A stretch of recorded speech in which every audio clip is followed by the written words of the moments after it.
Bienvenue sur le Crims, la chaîne où toute l'actualité football s'accélère, mercato brûlant, infos exclusives, rumeurs, transferts et décryptage des plus grands clubs. Si tu veux tout savoir avant tout le monde, t'es au bon endroit. C'est parti avec le Real Madrid. Le club merengue a choisi de faire confiance à Asensio plutôt que de poursuivre la piste menant à Ibrahima Konaté.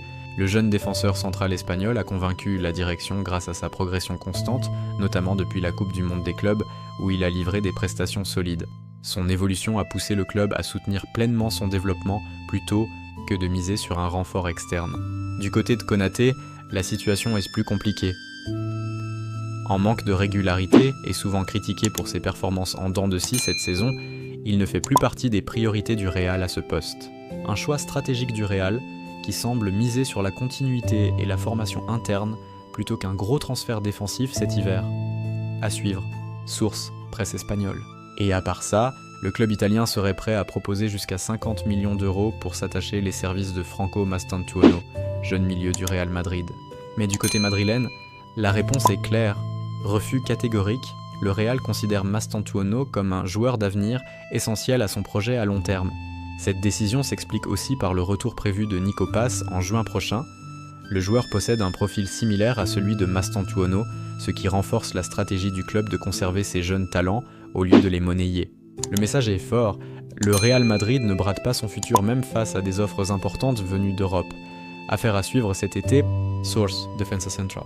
Et de l'autre côté, la situation de Marc-André Ter Stegen continue de faire parler au FC Barcelone.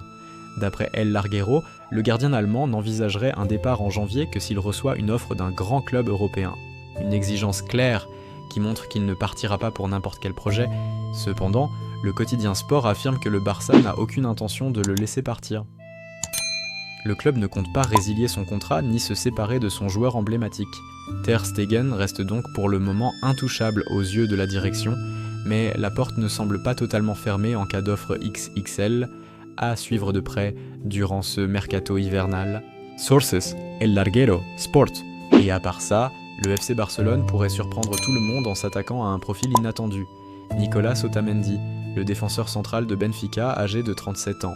Selon El Nacional, Deco, le directeur sportif du Barça, apprécie l'expérience et le leadership du champion du monde argentin et envisage un transfert à très faible coût, probablement inférieur à 1 million d'euros.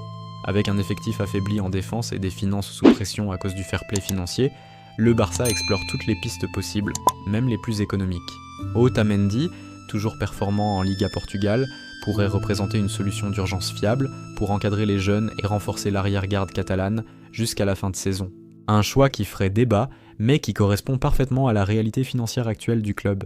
À suivre de très près, Source, El Nacional.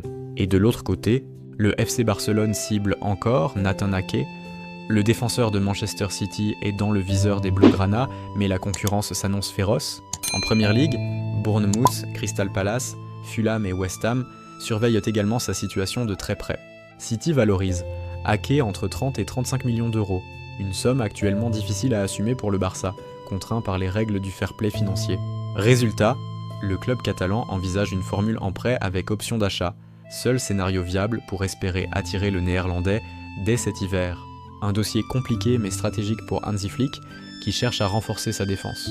Source, Court Offside. Et du côté Chelsea tente un coup énorme sur le marché des transferts. Selon Defensa Central, les Blues seraient prêtes à proposer un échange XXL au Real Madrid. Enzo Fernandez contre Jude Bellingham. Le club londonien verrait en Bellingham le profil idéal pour redynamiser son milieu de terrain, mais du côté madrilène, la réponse est claire, c'est non. Florentino Pérez et Xabi Alonso considèrent l'international anglais comme intouchable, véritable pièce maîtresse du projet du Real Madrid.